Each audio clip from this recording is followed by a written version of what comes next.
देश की आजादी के बाद से जम्मू कश्मीर में निवेश सिर्फ 14,000 करोड़ रुपए हुए थे, लेकिन प्रधानमंत्री नरेंद्र मोदी जी की दिलचस्पी और नए इंडस्ट्रियल डेवलपमेंट प्रोग्राम के शुरू होने की वजह से सिर्फ एक ही साल में जम्मू और कश्मीर को 56,000 करोड़ रुपए के निवेश प्रस्ताव प्राप्त हुए हैं।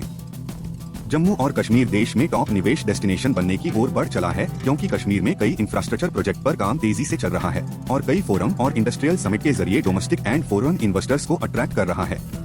जब से जम्मू और कश्मीर से धारा 370 हटाने के बाद से इस केंद्र शासित प्रदेश के इन्वेस्टमेंट इकोसिस्टम में काफी बदलाव आ गया है। हजारों नए एंटरप्रेन्योर यहां अपना यूनिट स्थापित कर रहे हैं और जम्मू और कश्मीर निवेश के क्षेत्र में रोल मॉडल बनकर उभर रहे हैं।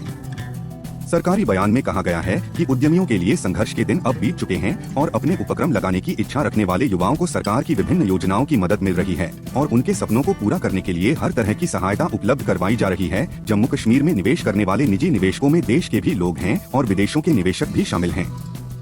जम्मू और कश्मीर में 10,000 करोड़ रुपए के प्रोजेक्ट पर काम चल रहा है और करीब 60,000 करोड़ रुपए के निवेश के प्रस्ताव प्रोसेस में हैं। जम्मू और कश्मीर के information and public relations department की ओर से यह जानकारी दी गई है कि जम्मू कश्मीर सरकार की ओर से निवेशकों को आकर्षित करने के अभियानों को अच्छी सफलता मिल रही है।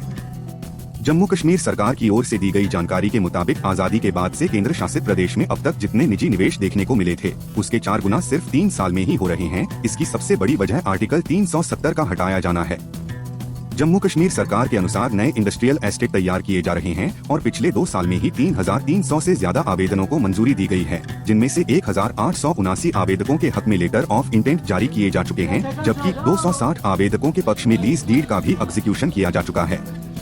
111 इंडस्ट्रियल एस्टेट में पोटेंशियल यूनिट होल्डर्स को 9,869 कनाल जमीन भी आवंटित की गई है। इन यूनिट होल्डरों ने इसके बदले सरकारी खजाने में 217 करोड़ रुपए जमा किए हैं। रियल एस्टेट समिट के दौरान कई बिल्डरों ने भी केंद्र शासित प्रदेश में निवेश में दिलचस्पी दिखाई है। जम्मू कश्मीर सरकार को केंद्र शासित प्रदेश की दोनों मीडिया सिटी में हेल्थ केयर प्रोजेक्ट स्थापित करने के लिए भी दर्जनों प्रस्ताव मिले हैं। इनमें दुबई की कंपनियां जैसे कि इमार ग्रुप, नून.com, अल माया ग्रुप, जीएल एम्प्लॉयमेंट, मातू इन्वेस्टमेंट के अलावा कई कंपनियां शामिल हैं। जम्मू कश्मीर सरकार का दावा है कि यह अपनी प्रगतिशील औद्योगिक नीति की वजह से 72 वर्षों में जितना निवेश ला सका था, उसके मुकाबले सिर्फ 3 वर्षों में 4 गुना ज्यादा निवेश लाने में सक्षम हुआ है। प्रधानमंत्री नरेंद्र मोदी की नई इंडस्ट्रियल डेवलपमेंट पॉलिसी की वजह से जम्मू कश्मीर में औद्योगिक विकास शुरू हुआ है। इसकी वजह से विभिन्न क्षेत्रों में इंडस्ट्रियल एंड कॉर्पोरेट के शुरू होने के अवसर तो बढ़े ही हैं, युवाओं के लिए रोजगार के मौके भी तैयार हो रहे हैं। पिछले 3 सालों में सरकार ने निवेशकों के लिए व्यापार अनुकूल वातावरण बनाया है और जम्मू कश्मीर उद्योग और बाकी व्यावसायिक उद्यम स्थापित करने के लिए पसंदीदा स्थान के रूप में उभर कर सामने आया है।